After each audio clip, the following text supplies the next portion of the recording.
Hi, everybody. It's Dee Slater with Create with Dee. Welcome to our Live at 5 and our Live at 5 on this Thanksgiving Eve. So I know that this is a day that we're getting all organized and everything for our family's Thanksgiving, whether you're attending at somebody else's house as a guest or you're hosting it yourself. Hopefully you can put aside a little time for yourself, whether it's tonight and you're watching the replay, or or later on this weekend when you're sitting back after it's all over and getting caught up on all of your crafting ideas. So, well, anyways, welcome. And again, thank you so much for tuning in. Tonight, I have a quick project here for us, kind of perfect on probably a busy Thanksgiving, Wednesday night here.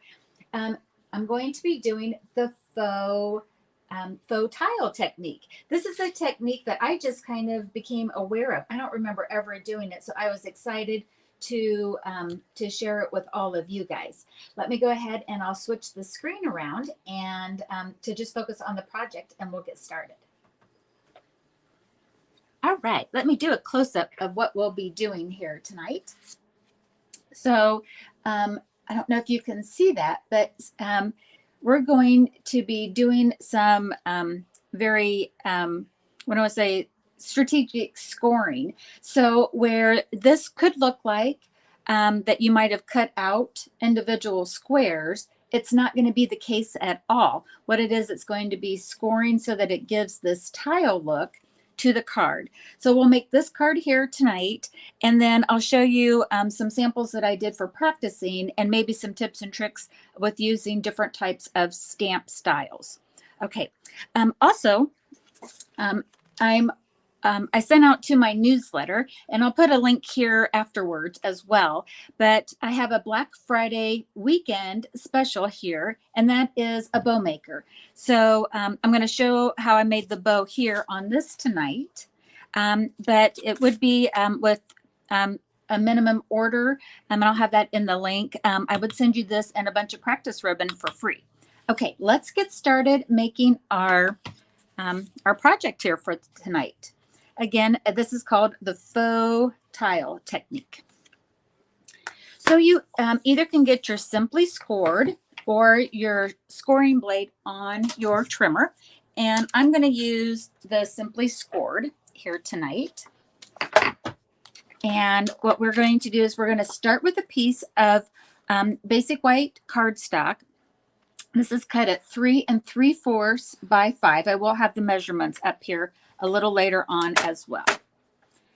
And what we're going to do is we're going to score at 1 1/4 in all directions. So I have the 3 3/4 side up along the top here.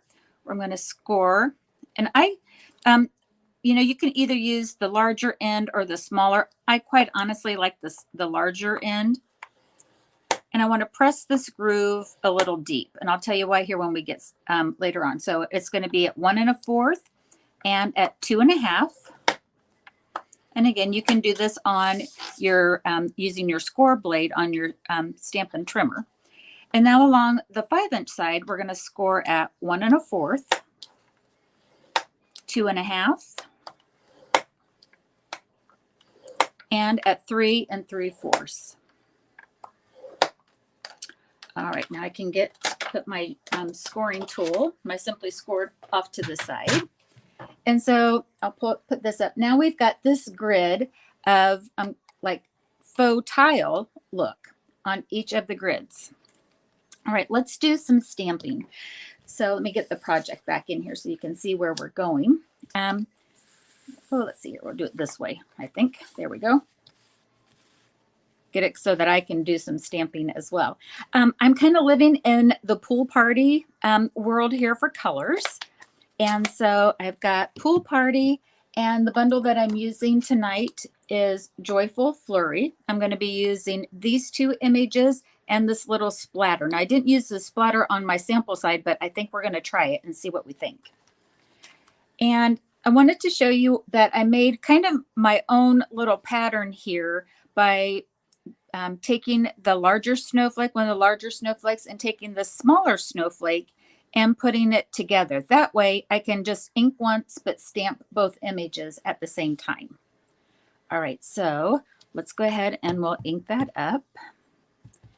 And when we want to have it so that where we've pressed down on the scoring, that it's going inward. Don't turn it over where we have the raised side of the scoring. It wants to be where, you know, the side that we scored. And we're just going to stamp a pattern. Now, what we don't want to do is press too hard because we want to have the lines on it. That's going to give us our tile look. So we want to have a good image, but don't press as hard as what you can. And that's kind of a perfect. See how that it didn't stamp into the groove? That's exactly what we want. Let's see if I can do that for all of the card here. And then you can, like, if you do it something like this, you can just kind of play around with the pattern. Again, I'm pressing, you know, so that definitely I get good contact, but at the same time, I don't want to press so hard that I'm grinding into the groove that we made. And let's see here, kind of go this way, I guess. It wouldn't matter if I overlapped the stamps. I'm just trying to be careful though.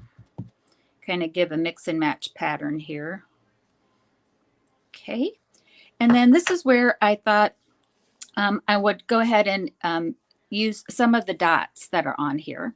So again, I'm going to ink them up and I'm just going to randomly put some polka dots on it, making sure that I do stamp across the groove line, but not pressing hard either. So I think by filling in the pattern, it really will highlight those, the groove or the tile marks too. And we can kind of be the judge of which one that we like. All right. So let me put that aside and I'll bring this up a little close again. Oh, that looks really good. So here's like using the, like not having the dots and having the dots. Okay, that's it. That is our tile technique. Let's go ahead and we'll put the card together. Whoops, I put away my ink pad just a little too quickly here. Alrighty, I'm going to use some liquid glue.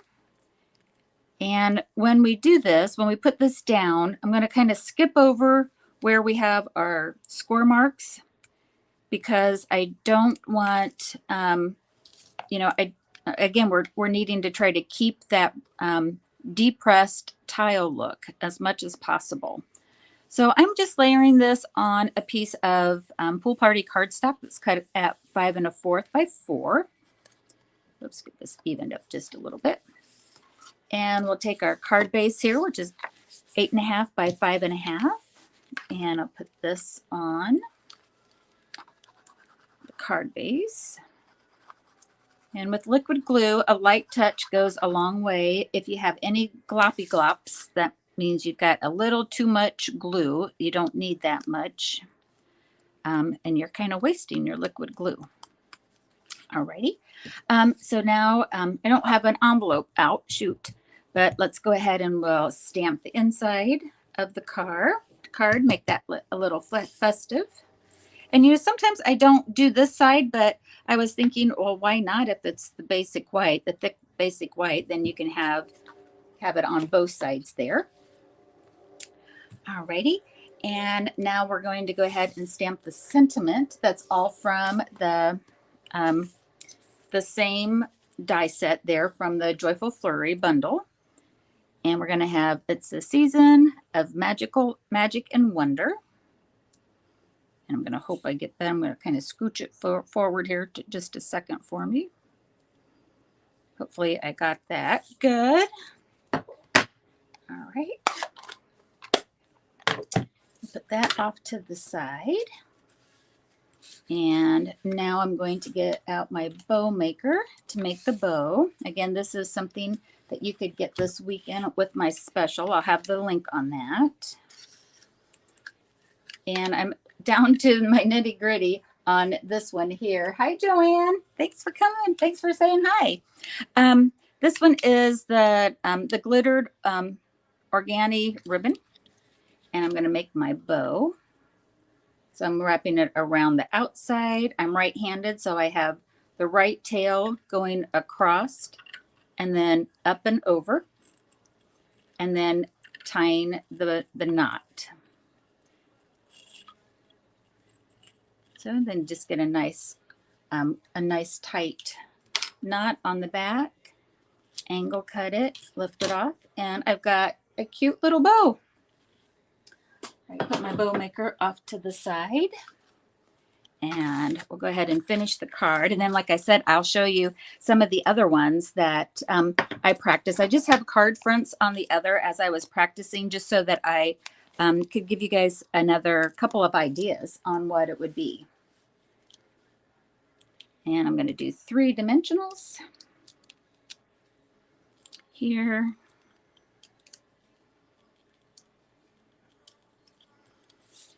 And I'm going to put that down here on one of the tiles. Let's see, I think I'll go down here. And then grab my glue dot. And we'll put our bow on. Let's see.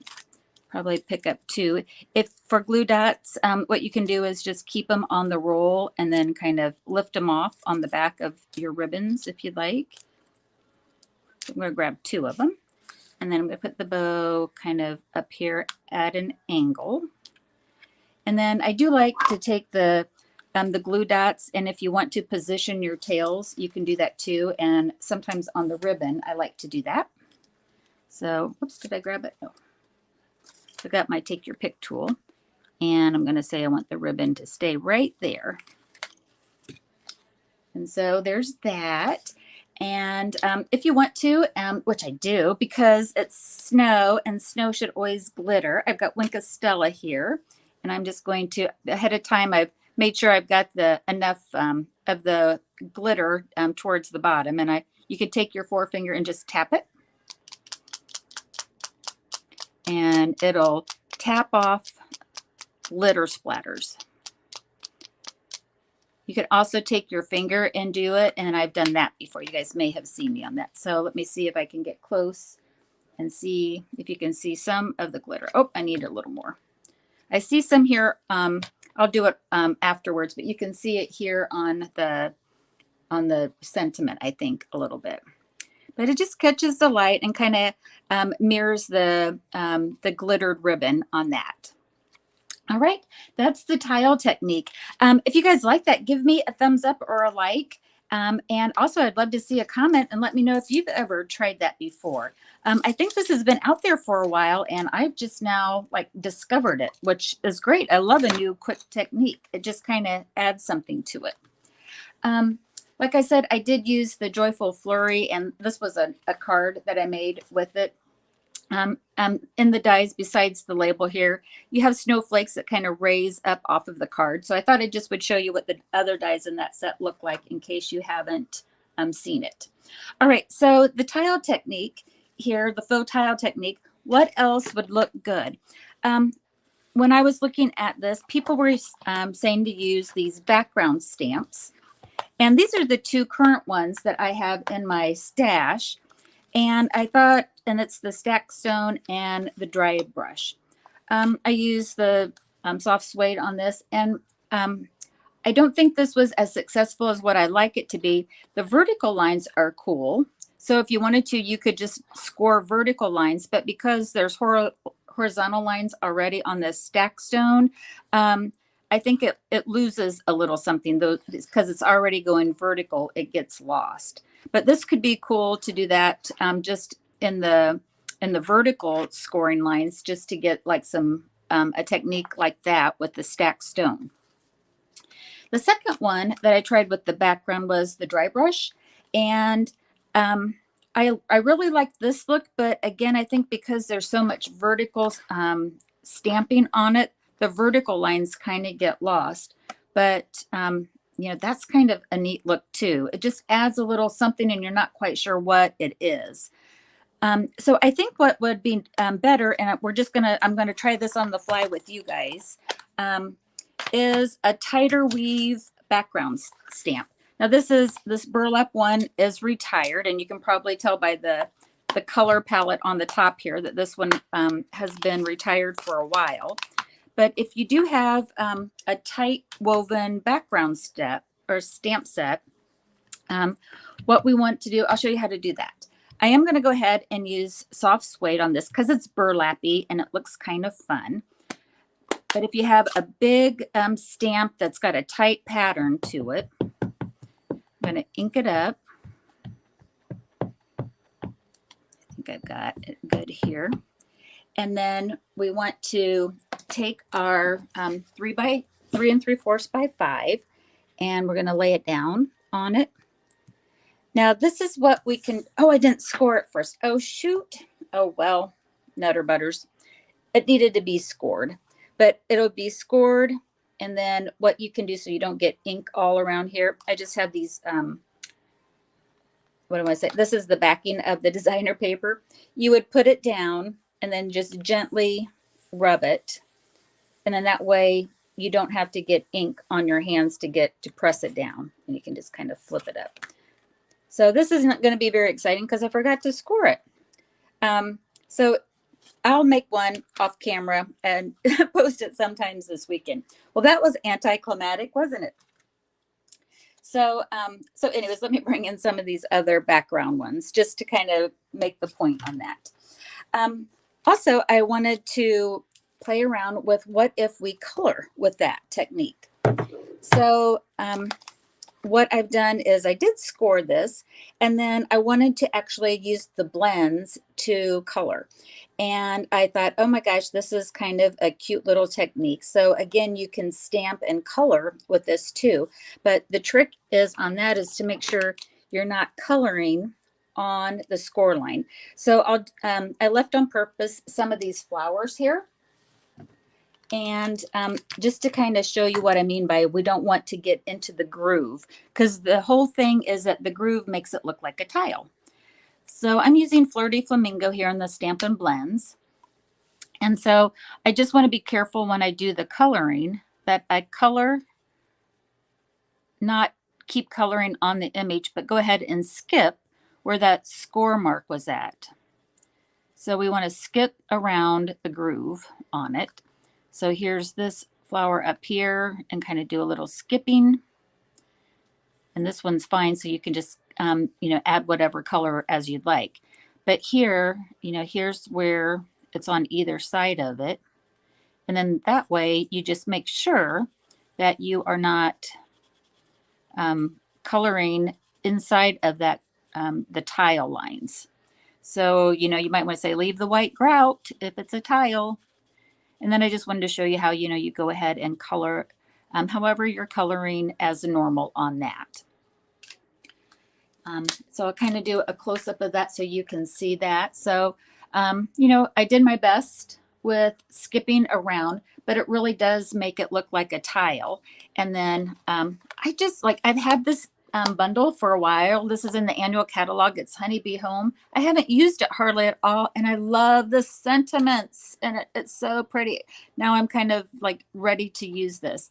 So like I love some of these sentiments that they have on this. But anyways, so I'll have a stamped sentiment layer up on top of this. But isn't that a cute way of another way of using our line art and coloring if we'd like on that. All right, so let me go ahead and I'll bring in our samples again that we did here tonight. Again, it's a really quick class on it with this faux tile technique. And, you know, maybe give that a try here sometime soon.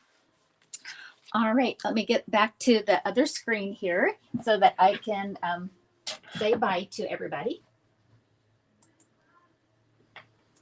Well, I appreciate those that were able to join live. Thanks, Joanne, for saying hi and everything. But I just want to wish everybody a happy Thanksgiving, and I hope that you get to spend time with loved ones, friends, and family, and you know, and just have a wonderful holiday break. All right, everybody, I'll be bopping on maybe sometime on Sunday and do a little more demonstration of something. Okay, everybody, take care and happy crafting. Bye-bye.